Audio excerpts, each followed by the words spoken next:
जय माँ इंद्राक्षी, जय अम्बे।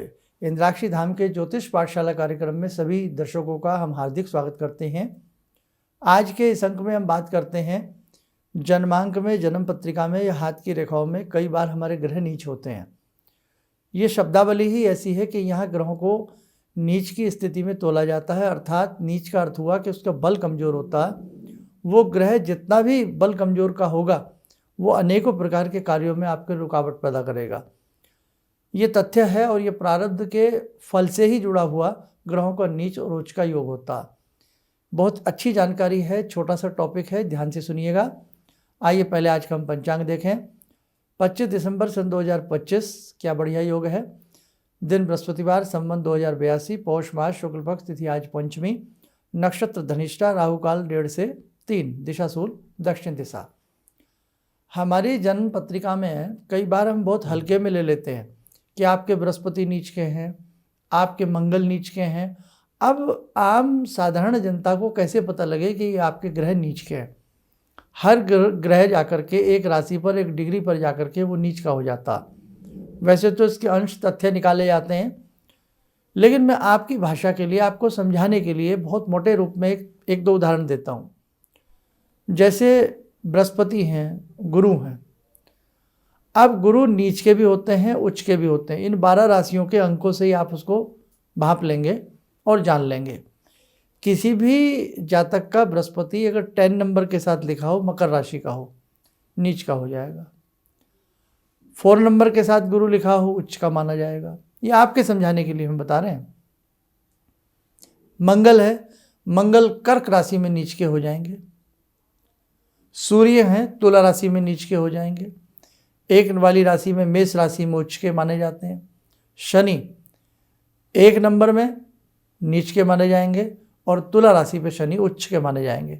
तो एक छोटा सा चार्ट होता है, कभी समय रहा आपको लिखवा देंगे, नहीं तो नेट पे सारी चीज़ें मिल जाती हैं। नीच और उच्च ग्रह डाल देना और कॉपी में नोट कर लेना। आराम से फिर अपने बच्चों की कुंडली में देखना कि आपका कौन सा ग्रह नीच का है, कौन सा उच्च का है। अब देखो, हम नीच ग्रह की बात कर रहे हैं, तो जीवन में ध्यान रखना, कभी भी नीच ग्रह का कभी कोई रत्न ना पहने, नुकसान हो जाएगा। बहुत बड़े नुकसान में आप चले जाएंगे। आपका शनि नीच का है, मेष राशि का है, और मिसाल के तौर पर या एग्जाम्पल के रूप में आपका वो मारक ग्रह हो, और मारक ग्रह है ऊपर से नीच ग्रह है और आपने पहन लिया, भयानक एक्सीडेंट से आपको गुजरना पड़ेगा या भयानक नुकसान से आपको गुजरना पड़ेगा। सेम मंगल की स्थिति है। मंगल की स्थिति में मारक भी हो और आपके लिए वो नीच ग्रह भी हो, और उस स्थिति में आप उसे पहन लें तो मार्केश के रूप में भी आपके लिए घातक है, और यहाँ तक कि आप बैंकक्रप्ट होते आपको देर नहीं लगेगी, दिवालिया बना देता है ये। तो ध्यान रखना, ग्रहों की बड़ी स्थिति को नाप के, तोल के, तब उनके रत्न पहने जाते हैं। एक बात तो दिमाग में ये बिठा लेना। और नीच ग्रह के ग्रह को बलवान बनाना कैसे? उसकी पूजा से, उसके दान से, उसके मंत्र से, बीजात्मक मंत्र से। बहुत लोग आपको कहेंगे कि नीच ग्रह का हमें दान नहीं करना चाहिए। बहुत लोग आपको ये कहेंगे कि नीच ग्रह का हमें मंत्र नहीं पढ़ना चाहिए। ये अफवाह है, ये मिथ्या है। अब नीच ग्रह का हम तो यही कहेंगे, बीजात्मक रूप में आप मंत्र पढ़ें, अद्भुत लाभ मिलेगा। मिसाल के तौर पे आपके सूर्य नीच हैं, आपके मंगल नीच है, आपके बुध नीच है, तो बुध के लिए ओम ब्राह्म ब्रीम ब्रह्म से बुधाय नमः, मंगल के लिए ओम क्राम क्रीम क्रोम से भौमाय नमः। सारी मंत्र आपके पास नोटेड होंगे, लिखे हुए होंगे, जो पुराने साधक हमें देखते हैं। और बीजात्मक मंत्र की सारणी भी आपको इंटरनेट से मिल जाएगी। अब देखो, मोटी सी बात समझो कि आपका कोई भी ग्रह नीच है, एक बात गांठ बांध लेना। आपको मैंने नीच उच्च की बात समझाई है। आप अपने बच्चों, अपनी कुंडली में देखना, उसका रत्न मत पहनना। यदि पहन रखा हो तो उसको उतार देना, आपको नुकसान हो जाएगा। कई बार ये रत्न स्लो पॉइजन का काम करते हैं, हमें महसूस नहीं होता, लेकिन धीमा धीमा जहर जैसे व्यक्ति को मौत के ग्रास बना लेता है, वैसे ही ये जब हम इस प्रकार से विपरीत रत्नों को पहनते हैं, धीमे धीमे रूप से हमारी ज़िंदगी की गति रुक जाती है, ज़िंदगी थमने लगती है, बीमारियां पकड़ने लगती हैं, मानसिक तौर पर हम बेचैन व्याकुल रहने लगते हैं। बहुत सारी आपदाएं धीरे धीरे इकट्ठी होकर के बड़ी बन जाती हैं। कई बार कुछ बीमारियां धीरे धीरे पनपती हैं और लास्ट में जाकर के पता लगता है कि आप तो लास्ट स्टेज में चल रहे हैं। लकड़ी को घुन धीरे धीरे चाटता है और अंततः उस लकड़ी को खोखला कर देता है, बेकार कर देता है। तो ऐसे ही ध्यान रखना साधकों, ये ज्योतिष है, ये बच्चों का खेल नहीं है कि कोई भी आए और इसमें आपको दो बातें आप इसको करने लगे। वही वाली बात है कि ये बहुत गहरा समंदर है, इसमें डुबकी लगानी पड़ती है। कई कई जन्म लग जाते हैं ज्योतिष को सीखने के लिए। ऋषियों मुनियों की बनाई हुई ये विद्या है, इसलिए ये विद्या इतनी ईजी नहीं है कि एक किताब पढ़ी, दो फॉर्मूले पढ़े और हम लोग समझ जाएं कि हम अब अपनी मर्जी से रतन पहन लें, अपनी मर्जी से हम ये कर लें। जैसे एक मेडिकल साइंस है, पूरी बाकायदा डिग्री ली जाती है, उसके बाद भी डॉक्टर का अनुभव बोलता है। वैसे ही बेटा ध्यान रखना, कहीं पुस्तक में पढ़ के या किसी को यूं ही सुन करके हमें रतन नहीं पहनने चाहिए। इसके लिए आप कहीं भी आपके आसपास कोई निकटतम आपको लगे कि ये मर्मज्ञ है, विद्वान है, उनसे जा कर के मिलें, राय लें, मशवरा लें, उसके बाद आप किसी रत्न को या किसी ऐसी चीज़ को आप करें। तो नीच ग्रह जो होते हैं, जब इनकी डिग्री कमज़ोर होती है, बृहस्पति नीच होंगे और पंचम भाव के वो स्वामी हो जाएं तो बच्चे की विद्या का हनन करेंगे। आप बहुत कोशिश करेंगे बैक गियर से गाड़ी को धकेलने की, लेकिन बच्चा पढ़ने में असफलता ही रहेगी, बहुत मुश्किल से वो पढ़ पाएगा। आपकी जॉब में, प्रमोशन में बढ़ोतरी नहीं होगी, उसमें भी आपको दिक्कत आने लगेगी। ऐसे ही मंगल की स्थिति और बुध की स्थिति यदि भयावह बन जाए तो ये निसंतान तक कर देते हैं, संतान की स्थिति उत्पन्न नहीं हो पाएगी। तो वहाँ हमें ये सब चीज़ें देखनी होती है। आपके सूर्य नीच हो गए और आपके बाय द वे आपके लग्न ही के स्वामी सूर्य हैं, लग्नाधिपति हैं आपके, और सूर्य आपके नीच के होंगे तो आपकी यश, आपका जस, आपकी प्रशंसा को खा जाएंगे, लील जाएंगे। और ऐसा सूर्य नहीं करेंगे। बहुत लोग कहते हैं बुध ने ऐसा कर दिया, शनि ने ऐसा कर दिया, शुक्र ने ऐसा कर दिया। नहीं साहब, ये ग्रह ऐसा नहीं करते। ये तो सिर्फ मापदंड है कि ये ग्रह अगर ऐसा है तो आपके साथ ऐसा होगा। अब ऐसा क्यों होगा? आपने प्रारब्ध में ऐसा कुछ किया है। एक व्यक्ति यदि बचपन से ही जीवन की कमजोरी में जी रहा है, प्रारब्ध उसका ऐसा रहा है। एक व्यक्ति बीमारियों का बोझ लेकर के जी रहा है, उसकी प्रारब्ध की कोई कमी रही है। एक व्यक्ति को परिवार का कोई बहुत बड़ा असंतुष्टि मिली है, परिवार के अंदर बहुत बड़ी ऐसी चीज़ हो गई है, तो कहीं ना कहीं प्रारब्ध के ही ये बीज होते हैं, वो अगले जन्म में पौधे बन करके हमें काटने पड़ते हैं। तो ध्यान रखना, जन्म पत्रिका जो होती है ये प्रारब्ध का ही एक फल होती है कि बच्चा पैदा हुआ, प्रथम सांस पे यदि उसकी कुंडली बन गई, और जब उसमें कुंडली वैसे 40 दिन के बाद बनानी चाहिए, लेकिन उसके नामांकन के लिए, उसके नक्षत्रों के लिए, बच्चा कौन से पाए में पैदा हुआ है, चांदी के पाए में, स्वर्ण के पाए में, रजत के पाँव में, लोह के पाद में, किस में चार पाए होते हैं। 4 पायों में, ये कभी विस्तार के साथ आपको पायों का भी डेफिनेशन पूरी लिखवा देंगे।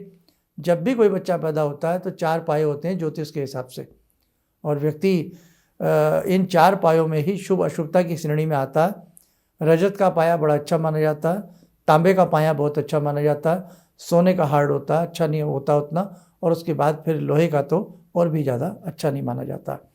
फिर इनके उपाय भी होते हैं। तो ऐसे ही कहने का भाव कि ये जन्म पत्रिका जब बनती है, बच्चे की प्रथम सांस पे ही जब जन्म पत्रिका बनी, प्रथम दिन मान लें आप, तो उसी जन्म पत्रिका में ये सारी चीज़ें इंक्लूड हो जाएंगी कि इस बच्चे का विवाह कैसा होगा। वो बात अलग है, बताया ना जाए आपको बहुत सारी बातों के लिए। इसका जीवन कैसा रहेगा, इसकी समृद्धि कैसी रहेगी, इसकी विद्या कैसी रहेगी।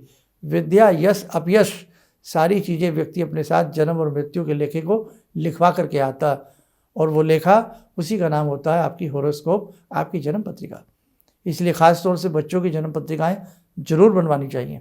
बचपन में जन्म पत्रिका बन जाएँ, उनमें क्या खामियां हैं, कमियां हैं, क्या ग्रहों का उपाय किया जा सकता है, संभव है। भक्ति से समस्त कार्य संभव है।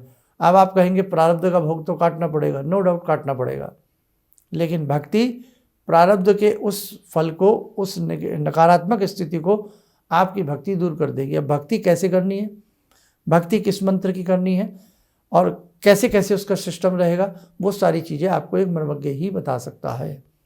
अब प्रारब्ध का फल का एक एग्जाम्पल देता हूँ।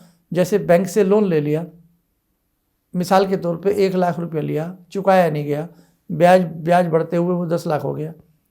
आपके परिवार में आपकी बच्चा, कोई संतान ऐसा हुआ जिसने बहुत मेहनत की और वो कर्जा चुका दिया, उतर गया कर्जा। ऐसे ही आपके प्रारब्ध के दोष हैं, आप उन दोषों को लेकर के अगली योनि में जन्म लेते हैं और फिर धरा पे आकर के पुष्प की तरह खिलते हैं। अब आपने देखा बचपन से ही दुखों की मार, मर्मज्ञ ने आपकी कुंडली पढ़ी, उसने देखा कि आपके ये ग्रह पापी हैं, ये ग्रह नीच हैं, फलाना है, ढिमका है, बहुत सारी चीज़ें आपकी देख ली गई और फिर आपसे ऐसी भक्ति कराई गई कि जो आपके प्रारब्ध का कुफल था वो सुफल में बदल गया। आपके ग्रह किस प्रकार के हैं, कैसे उनको देखा जाए, कैसे परखा जाए, किसी मर्मज्ञ की राय आपको अवश्य संकटों से मुक्त कर सकती है।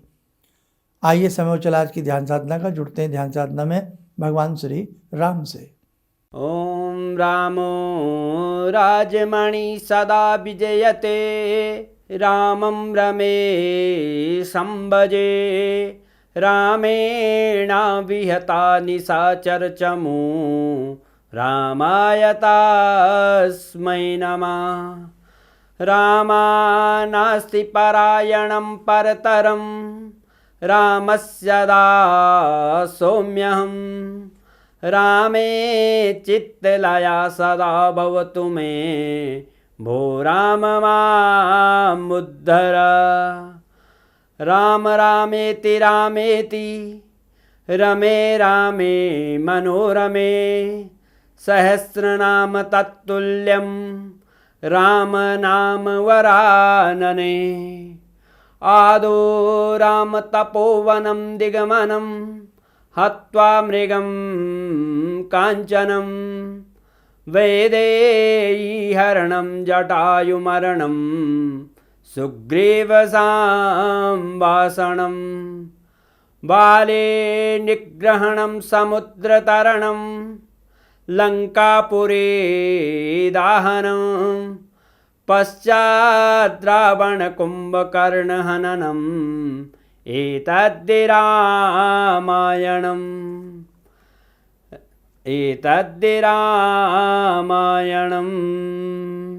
कवच बना लें, ध्यान करें राम जी का शुभ आशीष हम सबके ऊपर बरस रहा है।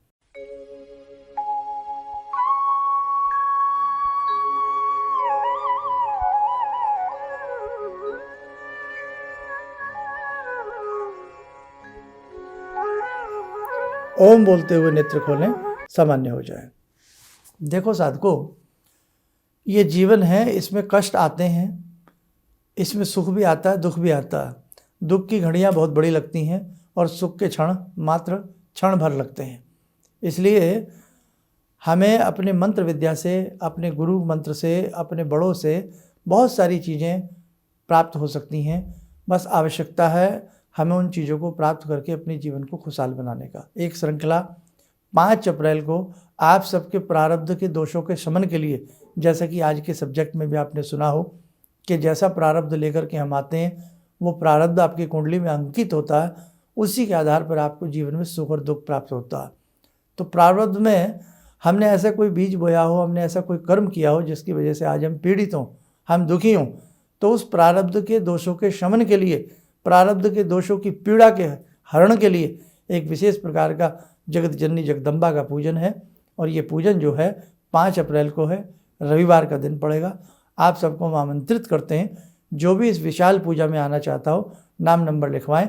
और जो साधक अभी 14 दिसंबर को हुए पूजन में आए थे तो वो भी प्रयास करें कि पुनः इस पूजा में आने का मन बनावें। चलिए, आप सब लोग स्वस्थ रहें, सुखी रहें। इन्हीं शुभकामनाओं के साथ हम अपनी वाणी को विराम देते हैं।